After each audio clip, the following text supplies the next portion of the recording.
Noong panahong wala pang mga metal na kaldero, ang palayok ang umaariba sa pagluluto at ngayon, ibabalik po namin ito sa uso sa isang lutoang kikiliti sa panlasa nyo.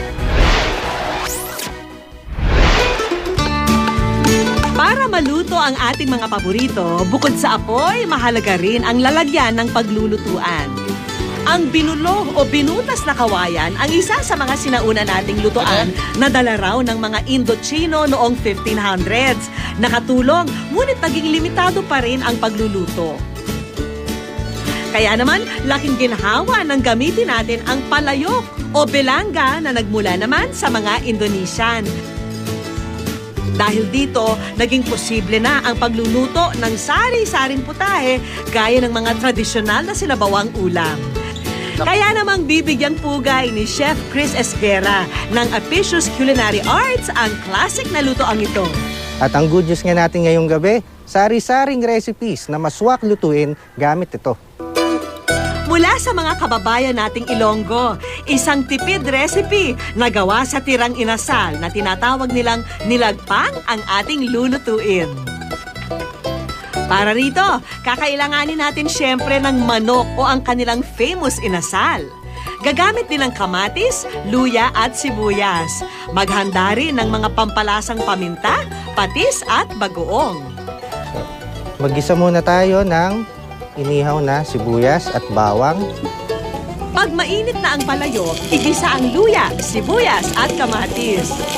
Para ma-achieve ang native na lasa, mas okay daw kung ihawin muna ang mga ito. Sunod na natin yung chicken na naka-fillet. Maliban sa manok o inasal, pwede rin daw gumamit ng sugba o anumang klase ng seafood. Sunod namang ilagay ang tubig. Ilagay ang paminta, patis at syempre ang bagoong. Pero kung talagang authentic na lutong Bisaya ang hanap nyo, imbis na bagoong, ginamos o ang kanilang bersyon ng binurong isda ang gamitin. Kung gusto nyo mas maging native itong nilagpang nyo, pwede natin siyang dagdagan ng mga sari-saring gulay tulad ng malunggay, alokbati, or kaya para mas masarap lalo ay bulaklak ng kalabasa. Hintayin lang ito kumulo at pwede na itong iserve.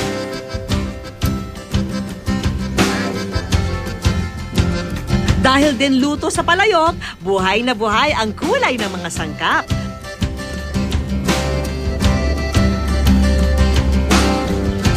At ang dagdag ng good news, mapagsasaluhan na ito ng 5 tao sa halagang 120 pesos. Ano naman kaya ang sorpresa ang naghihintay mula sa ating palayok? Dalag, paminta, patis, luya, kamatis, sibuyas at pechay. Ano naman kaya ang susunod na ihahanda ni Chef Chris? Mula sa gitnang Luzon, lulutuin naman natin ang pesang dalag. Ang special Tagalog dish na ito, sinasabing isa raw sa mga paborito ng dating Pangulong si Manuel L. Quezon. At ang good news, suwak din daw ang palayok sa pagluluto nito. Ang ating pinaghugasan ng bigas, ang gagawin nating sabaw para sa ating pesa. Unang ilagay ang luya, sibuyas at kamatis. Sunod naman itong timplahan ng paminta at patis. Lutuin ang hiniwang dalag. Kadalasan ginagamit sa pesa ang dalag dahil sagana ito sa gitnang Luzon. Pero pwede rin gumamit ng ibang klaseng isda, depende sa hilig at budget nyo. Hintayin lang ito kumulo ng ilang minuto. Dahil kulob ang palayok, nagiging moist ang loob nito kaya naman mas nanunuot ang lasa ng mga sangkap at mainam din itong pampalambot ng karne ng isda. Ilagay na natin ang pechay. Lutuin lang ng kaunti ang pechay at ready na ito for serving. Dahil ginamit ang pinanghugasan ng bigas na may baon ng sariling lasa, siguradong sa sabaw pa lang, matatakam na raw kayo. Idagdag nyo pa ang katas ng isda at sari-saring gulay. Masustansya na, mura pa.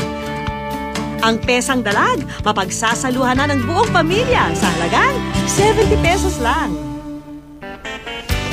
Handa na ang baga at ang palayok para sa ating ikatlong putahe.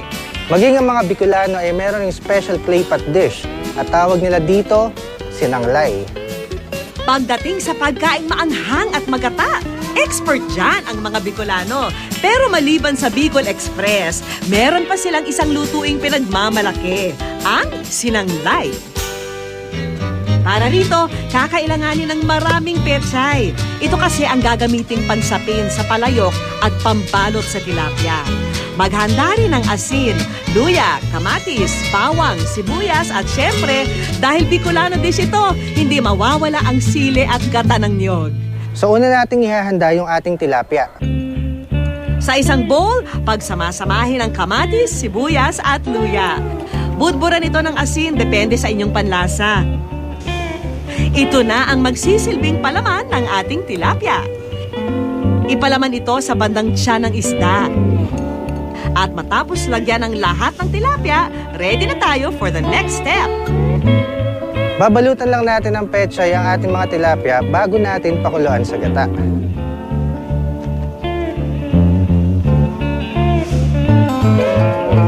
Pero bago ilagay sa palayok ang mga isda, gamitin muna ang mga tangkay ng pechay bilang panlatag.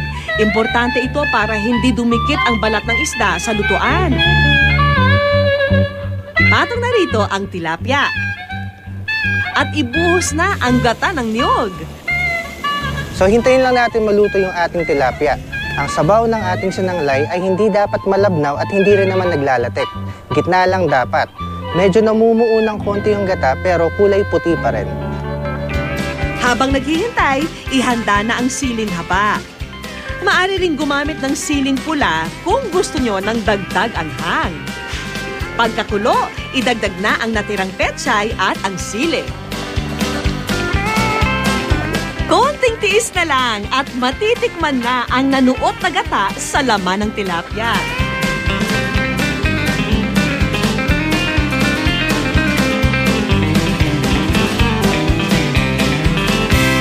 Ang masustansyang dish na ito, mapagsasaluhan na ng hanggang 4 na tao sa halagang 90 pesos lang.